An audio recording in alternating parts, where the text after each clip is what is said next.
여러분 안녕하세요. 시카고 예수사랑교회 황선웅 목사입니다. 오늘도 말씀을 먹고 살고 변화되는 하루 되시길 소망합니다. 11월 22일 금요일 말씀으로 여는 아침입니다. 오늘 우리에게 주시는 하나님의 말씀은 요한계시록 2장 18절에서 22절의 말씀입니다. 두아디라 교회의 심부름꾼에게 이렇게 써보내라. 그 눈이 불꽃과 같고 그 발이 놋쇠와 같으신 분, 곧 하나님의 아들이 이렇게 말씀하신다. 나는 내 행위와 내 사랑과 믿음과 섬김과 오래 참음을 알고 또 내 나중 행위가 처음 행위보다 더 훌륭하다는 것을 안다. 그러나 내게 나무랄 것이 있다. 너는 이세벨이라는 여자를 용납하고 있다. 그는 스스로 예언자로 자처하면서 내 종들을 가르치고 그들을 미혹시켜서 간음하게 하고 우상의 재물을 먹게 하는 자다. 내가 그에게 회개할 기회를 주었으나 그는 자기 음행을 회개하려 하지 않았다.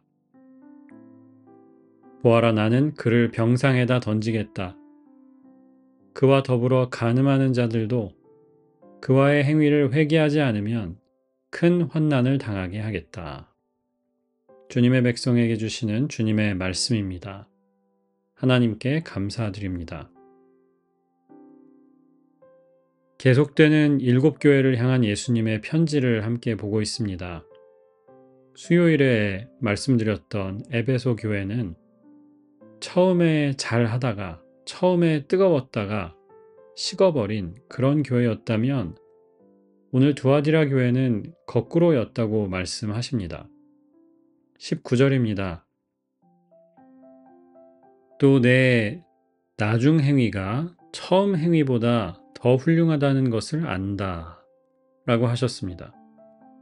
두아디라 교회는 주님을 향한 사랑이 식지 않고 오히려 더 커지고 깊어졌던 교회였습니다. 하지만 예수님의 무서운 책망이 뒤따라 나오지요. 20절, 너는 이세벨을 용납하고 있다. 그는 스스로 예언자로 자처하면서 내 종들을 가르치고 미혹시켜서 간음하게 하고 우상의 재물을 먹게 하는 자다. 두아디라는 현재 터키의 아키사르라는 도시이고요. 터키 서쪽에 있는 도시입니다. 이 도시는 당시에 무역과 또 공업이, 상공업이 발달한 도시였는데요. 여러 길드가 있었다고 전해집니다. 길드는 지금으로 치면 협회죠. 미용협회 혹은 체육협회 이런 겁니다. 산업마다 서로 다른 길드가 있었습니다. 옷감 길드, 염색 산업 길드, 신발 길드 이런 거였어요. 사도행전 16장에 보면 바울이 빌립보에서 전도하다가 루디아라는 여성을 만나죠. 사장님이었습니다. 자주색 옷감을 파는 장사였다라고 말하고 그녀가 두아디라 출신이었다고 말씀합니다. 루디아도 아마 두아디라의 염색 옷감 길드 출신이었을 겁니다. 소속이었을지도 모르죠. 두아디라에서 또 유명한 산업이 있었는데 금속 공예 산업이었습니다.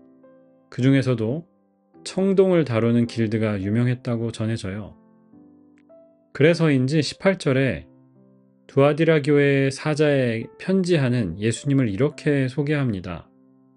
그 눈이 불꽃과 같고 그 발이 놋쇠와 같으신 분이라고 소개해요.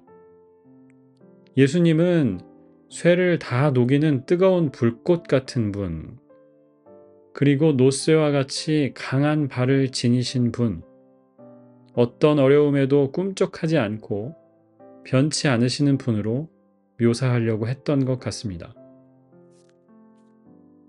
상공업이 발달하고 또 길드가 여러 개 있었다는 것이 신앙인들에게는 아마 어려운 점이기도 했을 것 같습니다. 각 길드가 따르는 신이 있었고요. 길드 모임은 나가면 장사하는 얘기도 하지만 자기 길드 신에게 예배하는 것도 포함되어 있었기 때문이지요. 두아디라 교회 교인들 중에도 장사하는 사람이 많았을 겁니다. 길드에 소속된 사람들도 자연스레 많았겠지요. 본문에 보면 이세벨이 교인들을 잘못 이끌어서 간음하게 하고 우상의 제물을 먹게 했다고, 또 두아디라 교회가 그런 이세벨을 그냥 놔뒀다고 예수님께서 책망하시거든요. 혹시 그녀가 루디아처럼 장사를 크게 하는 길드에서 높은 위치에 있는 힘 있는 사람이었던 것은 아닐까 싶어요.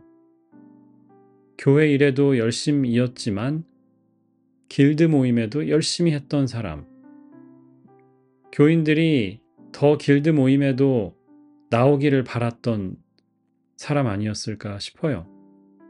주일 예배 끝나고 집에 갈 때, 자, 이번 주 수요일에 우리 길드 모임에서 만나요 하면서 성도들에게 인사를 하고 다니고, 신앙이 좋아 보이는 사람인데 길드 모임에 가면 길드 신에게 바쳤던 재물도 막 자연스럽게 먹고 있고요.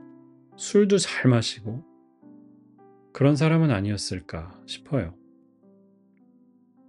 계시록을 계속 읽어가면 이런 유혹에 대해서 계속 말씀하지요. 박해라는 것을 생각하면서 우리는 보통 사자굴에 던져지는 것, 고문을 당하고 죽는 것, 이런 것만 생각하는데 로마의 박해는 훨씬 더 복잡했습니다.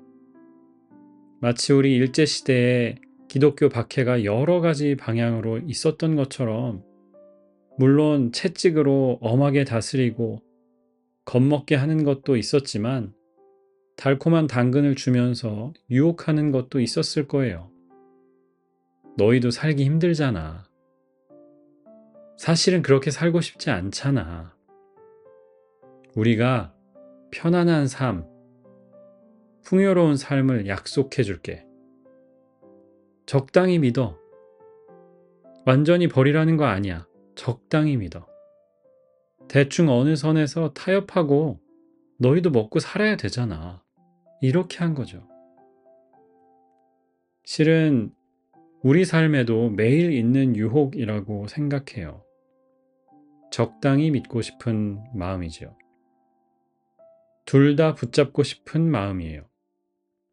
하나님을 놓을 수는 없어요. 하지만 세상도 놓기 싫어요. 우리 마음에도 이세벨이 있는 겁니다. 25절 말씀에 우리가 읽지 않았지만 권면이 나옵니다.